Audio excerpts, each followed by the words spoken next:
નમસ્કાર વિદ્યાર્થીઓ, ઓનલાઈન શિક્ષણમાં તમારું હાર્દિક સ્વાગત છે. વિષય સામાજિક વિજ્ઞાન, ધોરણ 9, પ્રકરણ 3, નૂતન વિશ્વ તરફ પ્રયાણ. વિદ્યાર્થીઓ, આપણે અગાઉના લેક્ચરમાં આપણે પ્રથમ વિશ્વયુદ્ધની વાત કરી, એ પછી વૈશ્વિક મહામંદી વિશે વાત કરી. વૈશ્વિક મહામંદી 1929-1932. આ વૈશ્વિક મહામંદીની વાત કરી. એ બાદ આપણે દ્વિતીય વિશ્વયુદ્ધના મુખ્ય પરિબળોની વાત કરી. દ્વિતીય વિશ્વયુદ્ધના મુખ્ય પરિબળોની વાત કરી. આ મુખ્ય પરિબળોમાં આપણે જૂથબંધી વિશે વાત કરી કે જેમાં દરેક દેશોએ અલગ અલગ જૂથબંધીઓ તૈયાર કરી હતી કે બીજા દેશ ઉપર આક્રમણ કરી શકાય, યુદ્ધ કરી શકાય, અથવા બીજા કોઈ દેશના ભયથી બીજા દેશો સાથે જૂથબંધી કરી.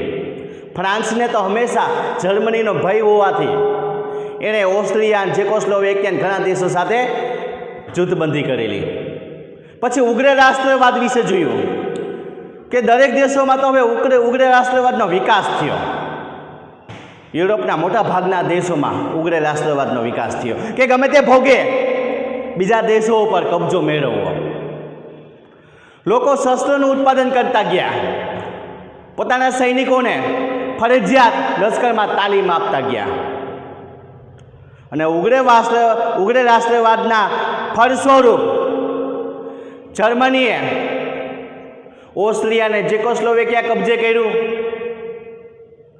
આ રીતે ઉગ્ર રાષ્ટ્રવાદનો દરેક દેશમાં વિકાસ થતો ગયો. ઇટાલી પણ પાછળ રહ્યું હતું ને ઇટાલીએ પણ એલ્બેનિયા અને એબેસિનિયા ઉપર કબજો કર્યો. એ પછી વિદ્યાર્થીઓ આપણે વર્સેલ્સની સંધિ જોઈએ કે આપણે ખબર જ છે કે વર્સેલ્સના શીશ મહેલમાં જર્મની સાથે વર્સેલ્સની સંધિ કરવામાં આવેલી હતી, જેમાં જર્મની ઉપર 6.5 અબજ પાઉન્ડનો દંડ કરવામાં આવેલો હતો, અને રાહાઈન જેવી નદી આંતરરાષ્ટ્રીય જળમાર્ગ માટે ખુલ્લી રાખવામાં આવી, અને રોહ જેવા પ્રાંત એ પણ ખાલી કરવા પડ્યા.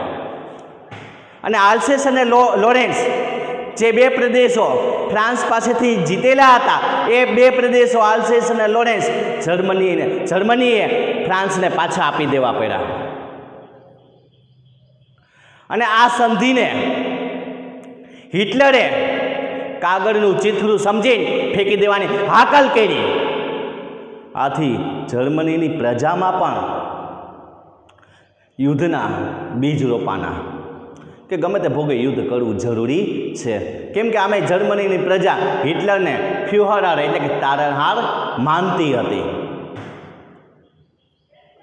વિદ્યાર્થીઓ, એ બાદ આપણે જોયું કે જર્મનીનું પોલેન્ડ ઉપર તાત્કાલિક આક્રમણ, એ પહેલાં ઓસ્ટ્રિયા ઉપર 1938-1939 અને ચેકોસ્લોવેકિયા ઉપર હુમલો કર્યો. એ બાદ 1 સપ્ટેમ્બર 1939ની વહેલી પરોઢે શાંત પોલેન્ડ ઉપર આક્રમણ કર્યું.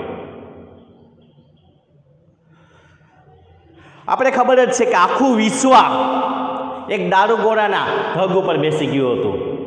ફક્ત એક નાની ચિનગારી કરીએ ને તોય મહાવિસ્ફોટ થઈ શકે, અને આ મહાવિસ્ફોટ કરવાનું કામ, આ ચિનગારી કરવાનું કામ હિટલરે કરેલું હતું શાંત પોલેન્ડ ઉપર આક્રમણ કરીને.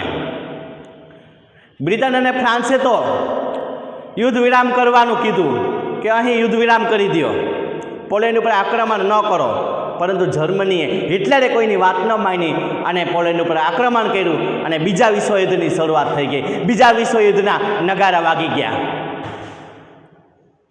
અને બીજા વિશ્વયુદ્ધની શરૂઆત થઈ ગઈ. વિશ્વ 2 ભાગમાં વહેંચાઈ ગયું. વિદ્યાર્થીઓ, કેટલા ભાગમાં? 2 ભાગમાં વહેંચાઈ ગયું. એક બાજુ ઇટાલી, જર્મની અને જાપાન જેવા ધરી રાષ્ટ્રોનું સમૂહ હતું, તો બીજી બાજુ બ્રિટન, ફ્રાન્સ, રશિયા જેવા દેશોનું સમૂહ હતું, મિત્ર રાષ્ટ્રોનું સમૂહ હતું, જૂથ હતું. પછી વિદ્યાર્થીઓ આપણે જોયું કે જાપાને અમેરિકાના હવાઈ ટાપુ, જેનું નામ છે પર્લ હાર્બર, અમેરિકાના હવાઈ ટાપુ પર્લ હાર્બર ઉપર, પર્લ હાર્બર ખાતે આવેલા નૌકાસેના અમેરિકાના હવાઈ ટાપુ પર્લ હાર્બર ખાતે આવેલા નૌકા સેનાઓ પર જાપાને હુમલો કર્યો. આથી અમેરિકાએ તટસ્થતાની નીતિ છોડીને જાપાન ઉપર વળતો હુમલો કર્યો. આ જાપાનની શક્તિને રોકવા, એના સૈન્યને રોકવા અમેરિકાએ જાપાનના હિરોશીમા અને નાગાસાકી ઉપર અણુબોમ્બ ફેંક્યા અને જાપાનના બંને પ્રદેશો હિરોશીમા અને નાગાસાકી બંને ધ્વસ્ત થઈ ગયા. આથી જાપાને 11 ઓગસ્ટ 1945ના રોજ શરણાગતિ સ્વીકારી લીધી. 11 ઓગસ્ટ 1945ના રોજ શરણાગતિ સ્વીકારી લીધી. આમ દ્વિતીય વિશ્વયુદ્ધ જે 1939માં શરૂ થયું હતું એ 11 ઓગસ્ટ 1945માં આ બીજા વિશ્વયુદ્ધનો અંત આવ્યો. 1939 થી 1945. એટલે આ વિદ્યાર્થીઓ આપણે અગાઉના લેક્ચરમાં આ બધા વિશે વાત કરી ગયા. આજે આપણે દ્વિતીય વિશ્વયુદ્ધના પરિણામો જોવાના છે. વિશ્વયુદ્ધ પૂરું થઈ ગયું, હવે એના કયા કયા પરિણામો આવ્યા એ પરિણામો વિશે ચર્ચા કરવાની છે. એમાં આર્થિક પરિણામો, ચીનમાં સામ્યવાદની સ્થાપના, ઠંડુ યુદ્ધનો જન્મ અને દૂરગામી પરિણામો વિશે વાત કરવાની છે. તો આપણે જોઈએ સૌપ્રથમ આ બીજા વિશ્વયુદ્ધના પરિણામોમાં આર્થિક પરિણામો. વિદ્યાર્થીઓ, આ બીજા વિશ્વયુદ્ધથી વિશ્વમાં ભયાનક વિનાશ થયો હતો. વિશ્વમાં એક ભયાનક વિનાશ થયો હતો. આ યુદ્ધમાં ભાગ લેનાર દરેક દેશને પુષ્કળ પ્રમાણમાં ખર્ચ થયો હતો અને સંપત્તિનો નાશ પણ થયો હતો. વિદ્યાર્થીઓ, યુદ્ધ કરવાથી કોઈને ફાયદો નથી. જે દેશ હારનાર હોય કે જે દેશ જીતનાર હોય, બંનેમાંથી કોઈને ફાયદો નથી. દરેકનું નુકસાન તો થાય જ છે. કોઈ દેશને ફાયદો થતો નથી. યુદ્ધ કરવાથી દેશ એનો આર્થિક વિકાસ નથી થતો. દેશ પાછળ વયો જાય છે, પાછળ ધકેલાઈ જાય છે. કેમ કે એમાં યુદ્ધમાં જીવન જરૂરિયાતની વસ્તુઓનું ઉત્પાદન ઘટી જાય છે, ભાવ વધારો થાય છે, ફુગાવો વધે છે અને જીવન જરૂરિયાતની વસ્તુઓ મેળવવામાં પણ મુશ્કેલી ઊભી થાય છે. અરે ક્યારેક તો રોજીરોટી મેળવવામાં પણ મુશ્કેલી ઊભી થાય છે. અર્થતંત્ર છિન્ન ભિન્ન થઈ જાય છે. આમ દરેક દેશમાં મહાવિનાશ થયો હતો. અમેરિકા જેવા દેશને $350 અબજ નુકસાન થયું હતું.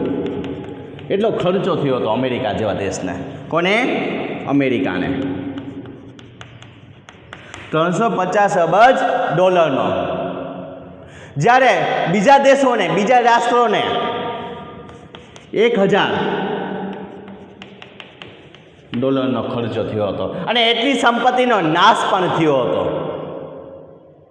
અમેરિકાને $350 અબજ, બીજા દેશોને $1000 અને ઇંગ્લેન્ડને 2000 કરોડની સંપત્તિનો નુકસાન થયું હતું. 2000 કરોડનો ખર્ચો થયો હતો.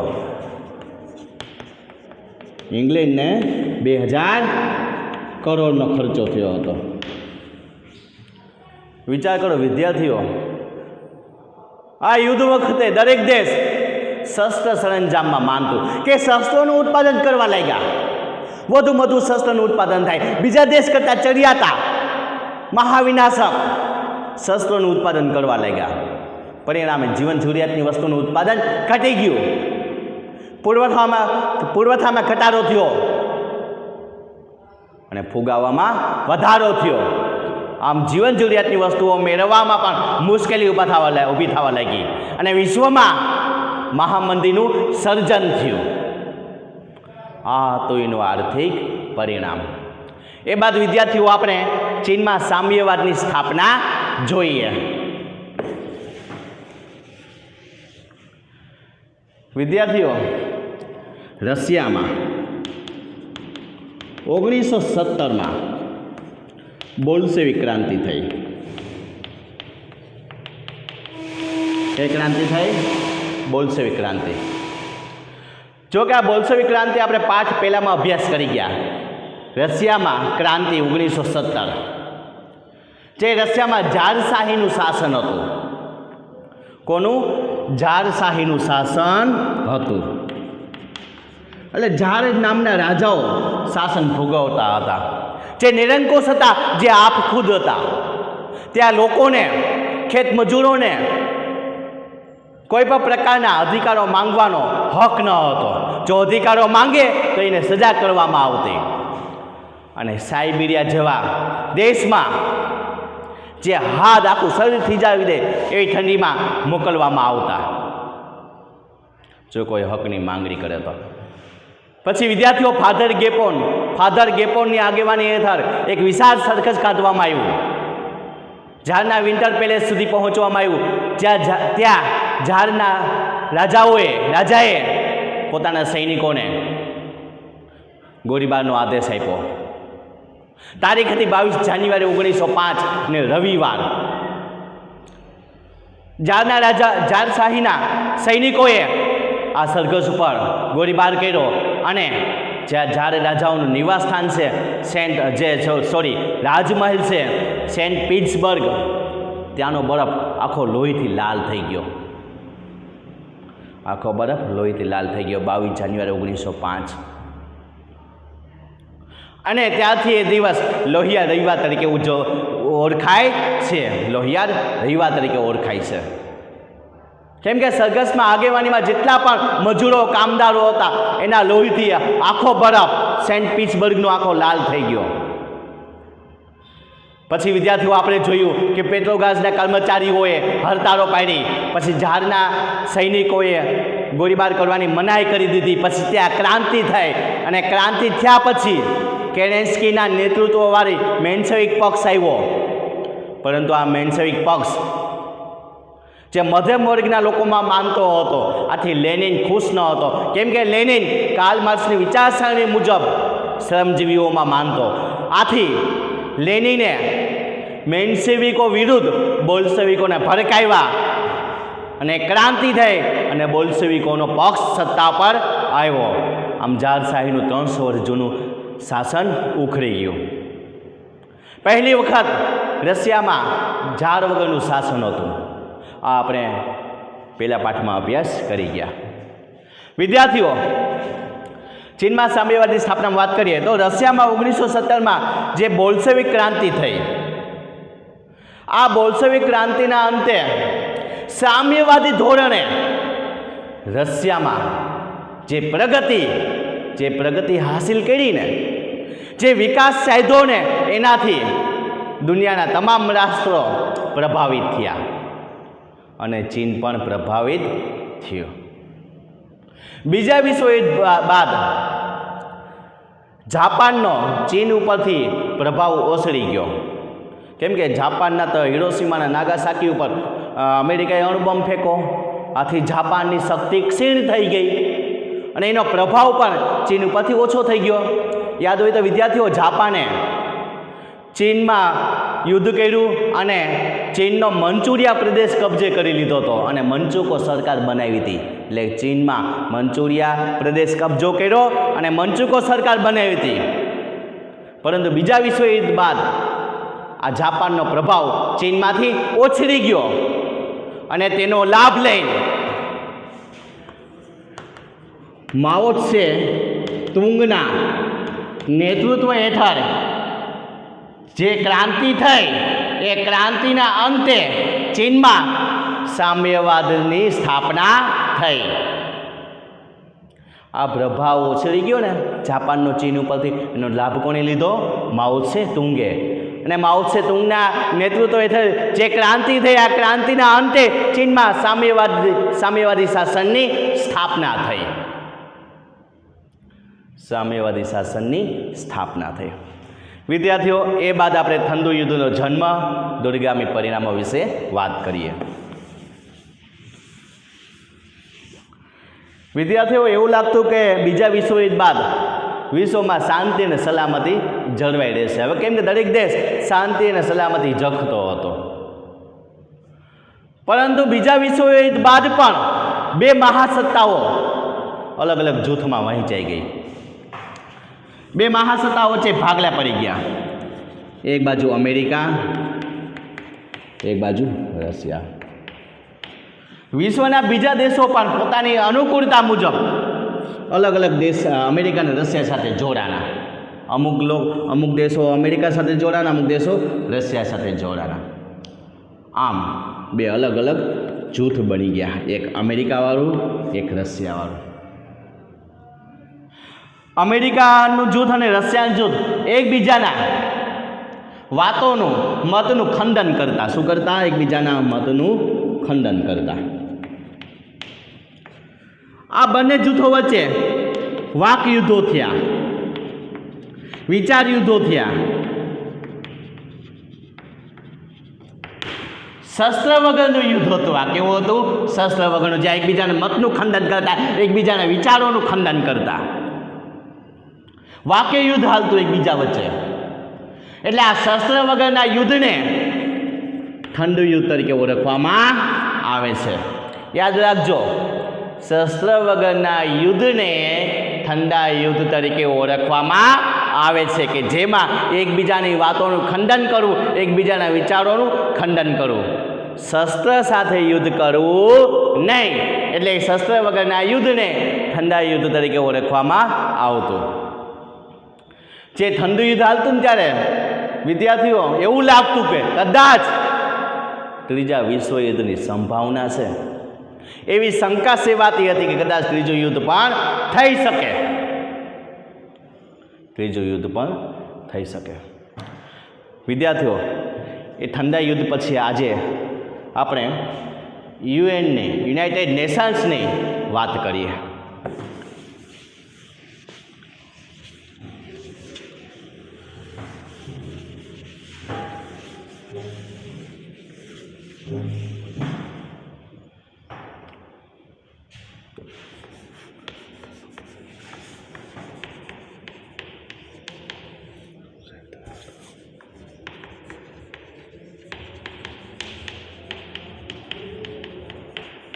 સંયુક્ત રાષ્ટ્ર, યુનાઇટેડ નેશન્સ.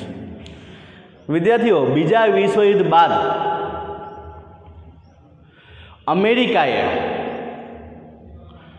યુનાઇટેડ નેશનની સ્થાપનામાં, એ દિશામાં એની સ્થાપના થાય એવા પ્રયત્નો ચાલુ કર્યા. કેમ કે બીજા વિશ્વયુદ્ધ બાદ દરેક દેશને વિશ્વ શાંતિ, સલામતી અને સહઅસ્તિત્વની ભાવના સમજાઈ ગઈ હતી કે પોતાના દેશનું અસ્તિત્વ રાખવું હોય તો બીજાના દેશનું અસ્તિત્વને સલામત રાખવું પડશે. આ સમજાઈ ગયું.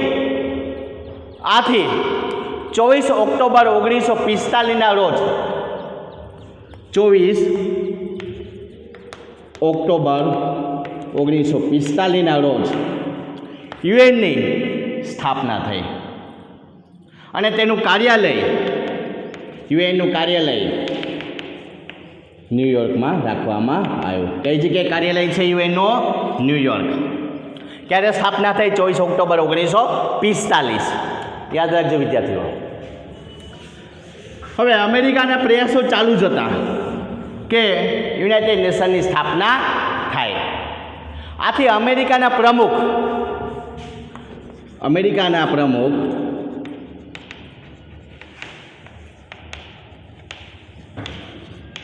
રૂઝવેલ્ટે, નામ શું છે?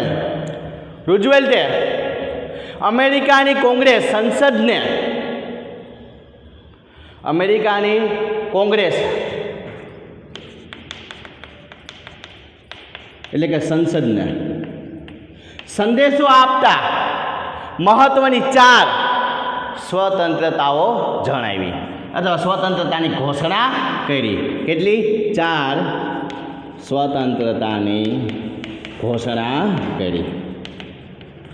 અમેરિકાના પ્રમુખ રૂઝવેલ્ટે અમેરિકાની કોંગ્રેસ એટલે સંસદને સંદેશો આપતા મહત્વની 4 સ્વતંત્રતાની ઘોષણા કરી. હવે આ 4 સ્વતંત્રતા વિશે આપણે જોઈએ. પહેલું, વિચાર અને વાણીની સ્વતંત્રતા. કે દરેક દેશને પોતાને વિચાર કરવાની સ્વતંત્રતા હોવી જોઈએ, એની વાણીની, એની અભિવ્યક્તિની સ્વતંત્રતા હોવી જોઈએ, કે પોતે બોલી શકે, પોતાના અધિકારો માંગી શકે, એની સ્વતંત્રતા હોવી જોઈએ. આ હતી પહેલી ઘોષણા. બાદ આર્થિક ઘોષણા, કે દરેક દેશ પોતાનો આર્થિક વિકાસ સાધી શકવો જોઈએ. દરેક દેશ પોતાનો આર્થિક વિકાસ સાધી શકવો જોઈએ, એને આર્થિક સ્વતંત્રતા હોવી જોઈએ, પરંતુ બીજાના ભોગે નહીં. પોતાની આર્થિક સ્વતંત્રતા દરેક દેશની હોવી જોઈએ. ત્રીજું, ધાર્મિક સ્વતંત્રતા. દેશના લોકોને પોતાની ધર્મની સ્વતંત્રતા હોવી જોઈએ, કે પોતાના ધર્મનું પાલન કરી શકે, એનો પ્રચાર પ્રસાર કરી શકે, પોતાના ધર્મ મુજબ પૂજાપાઠ કરી શકે. આ ધાર્મિક સ્વતંત્રતા હતી. કેવી હતી? ધાર્મિક સ્વતંત્રતા. આપણે જો કે પાઠ 8માં બિનસાંપ્રદાયિકતામાં, ધર્મનિરપેક્ષતામાં આના વિશે આપણે અભ્યાસ કરી જ ગયા છીએ. વિદ્યાર્થીઓ, એ બાદ ચોથું, ભયમાંથી મુક્તિ, કે હવેથી નિઃશસ્ત્રીકરણ અપનાવવું. નિઃશસ્ત્રીકરણ અપનાવવું, શસ્ત્રનું ઉત્પાદન ઘટાડી નાખવું, ઉત્પાદન કરવું નહીં, જેથી કરી કોઈ દેશને બીજા દેશનો ભય રહે નહીં. એટલે ભયમાંથી મુક્તિ. આ અમેરિકાના પ્રમુખ રૂઝવેલ્ટે અમેરિકાની કોંગ્રેસ સંસદને સંદેશો આપતા આ 4 મહત્ત્વની ઘોષણા કરી, કે જેમાં વિચારવાણીની સ્વતંત્રતા, આર્થિક સ્વતંત્રતા, ધાર્મિક સ્વતંત્રતા, ભયમાંથી મુક્તિ. એ બાદ વિદ્યાર્થીઓ, અમેરિકાના પ્રમુખ રૂઝવેલ્ટ અને બ્રિટનના વડાપ્રધાન ચર્ચિલ,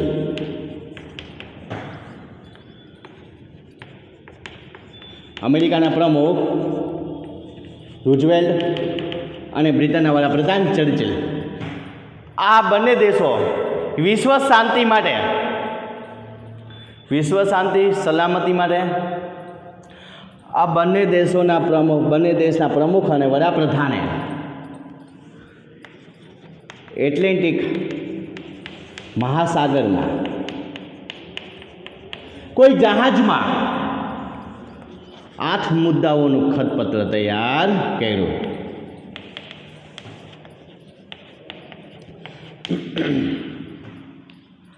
અમેરિકાના પ્રમુખ રૂઝવેલ્ટ, બ્રિટનના વડાપ્રધાન ચર્ચિલ આ બંને એટલાન્ટિક મહાસાગરના કોઈ જહાજમાં 8 મુદ્દાઓનું ખતપત્ર તૈયાર કર્યું, કે જેને એટલાન્ટિક ખતપત્ર તરીકે ઓળખવામાં આવે છે. કેવું? એટલાન્ટિક ખતપત્ર. કેમ કે એટલાન્ટિક મહાસાગરના કોઈ જહાજમાં 8 મુદ્દાઓનું ખતપત્ર તૈયાર કર્યું હતું, એટલે એને એટલાન્ટિક ખતપત્ર તરીકે ઓળખવામાં આવે છે. આ 8 મુદ્દાઓમાં, આ ખતપત્રમાં વિશ્વની શાંતિ, સલામતી, સ્વતંત્રતા, સાર્વભૌમત્વ, આર્થિક વિકાસ, નિઃશસ્ત્રીકરણ, ભયમાંથી મુક્તિ વગેરે બાબતોને વણી લેવામાં આવેલી હતી. આ દરેક બાબતોની ચર્ચા કરવામાં આવેલી હતી. એ બાદ વિદ્યાર્થીઓ, વિશ્વ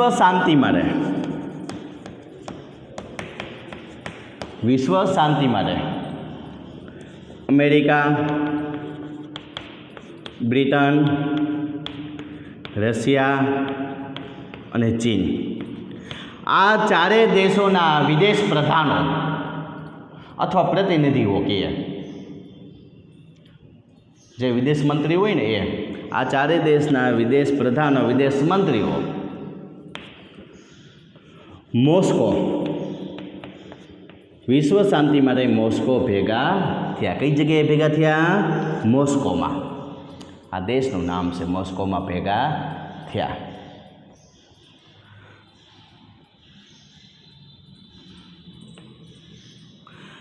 ઓક્ટોબર 1989 43ના રોજ. ક્યારે? 19 ઓક્ટોબર 1943ના રોજ. વિશ્વ શાંતિ માટે કયા કયા દેશ ભેગા થયા? અમેરિકા, બ્રિટન, રશિયા અને ચીન. ક્યાં ભેગા થયા? મોસ્કો ખાતે. શું કરવા? વિશ્વ શાંતિના પ્રયાસો માટે. તેને મોસ્કો જાહેરાત તરીકે પણ ઓળખવામાં આવે છે. મોસ્કો ખાતે ભેગા થયા તેને કઈ જાહેરાત તરીકે ઓળખવામાં આવે વિદ્યાર્થીઓ? યાદ રાખજો, મોસ્કો જાહેરાત. એ બાદ વિદ્યાર્થીઓ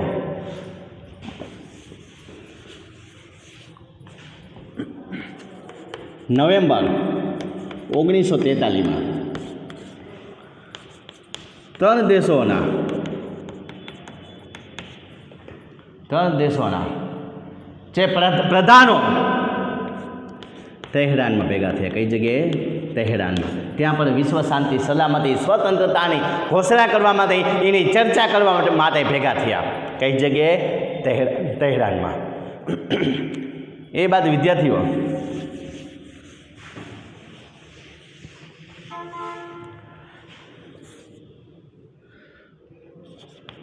સપ્ટેમ્બર 1944માં વોશિંગ્ટન ખાતે. કઈ જગ્યાએ? વોશિંગ્ટન ખાતે.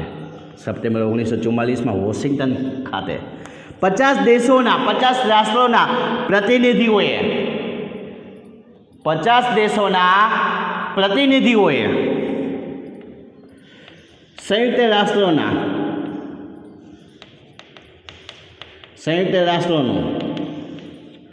ખતપત્ર તૈયાર કર્યું. યાદ રાખજો, સપ્ટેમ્બર 1944માં વોશિંગ્ટન ખાતે 50 રાષ્ટ્રોના પ્રતિનિધિઓએ સંયુક્ત રાષ્ટ્રનું ખતપત્ર તૈયાર કર્યું. ત્યારબાદ 24 ઓક્ટોબર 1945ના રોજ 51 દેશોના પ્રતિનિધિઓએ સંયુક્ત રાષ્ટ્રની, યુએનની ઘોષણા કરી. ક્યારે? 24 ઓક્ટોબર 1945ના રોજ 51 દેશોના પ્રતિનિધિઓએ યુએનની ઘોષણા કરી, યુનાઇટેડ નેશન્સની ઘોષણા કરી, સંયુક્ત રાષ્ટ્રોની ઘોષણા કરી. ત્યારથી 24 ઓક્ટોબર 1945થી લઈને આજ સુધી આપણે 24 ઓક્ટોબરના રોજ યુએન દિવસ તરીકે ઉજવીએ છીએ. યુએન દિવસ ક્યારે ઉજવાય? 24 ઓક્ટોબરના રોજ. શું કરવા? કેમ કે 24 ઓક્ટોબર 1945થી સંયુક્ત રાષ્ટ્ર સંઘની ઘોષણા કરવામાં આવેલી હતી, એની સ્થાપના કરવામાં આવેલી હતી. આથી 24 ઓક્ટોબરને આપણે યુએન દિવસ તરીકે ઉજવીએ છીએ. વિદ્યાર્થીઓ, આ 51 દેશોમાં ભારત પણ એનું સભ્ય હતું. આ 51 દેશોમાં ભારત પણ એનું સભ્ય હતું. હાલમાં યુએનમાં 193 દેશો સભ્ય છે. કેટલા દેશો સભ્ય છે? 193. 24 ઓક્ટોબર 1945માં 51 હતા. હાલમાં કેટલા છે? 193 દેશો. કેટલા વિદ્યાર્થીઓ? 193 દેશો. વિદ્યાર્થીઓ, આ યુએનની સ્થાપના થઈ ગઈ શાંતિ સલામતી માટે, સહઅસ્તિત્વની ભાવના માટે. આ ઉદ્દેશોને સિદ્ધ કરવા એક તંત્ર ગોઠવવામાં આવ્યું. યુએનના અંગો બનાવવામાં આવ્યા. શું કરવામાં આવ્યા? યુએનના અંગો બનાવવામાં આવ્યા.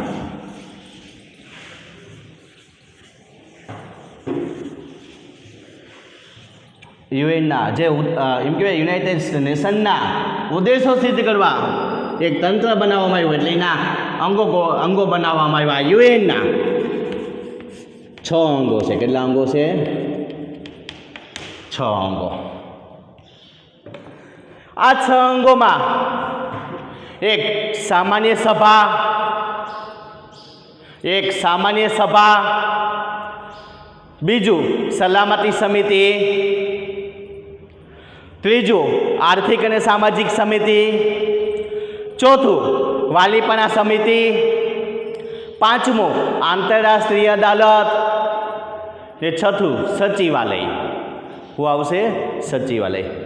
વિદ્યાર્થીઓ, આ 6 અંગોમાં આંતરરાષ્ટ્રીય અદાલત નેધરલેન્ડના હેગ શહેરમાં આવેલી છે. બાકીના 5 અંગોની મુખ્ય કચેરી અમેરિકાના ન્યૂયોર્કમાં આવેલ છે. વિદ્યાર્થીઓ આ 6 અંગો વિશે આપણે નેક્સ્ટ લેક્ચરમાં વિસ્તારપૂર્વક અભ્યાસ કરશું. જય હિન્દ, જય ભારત, અસ્તુ.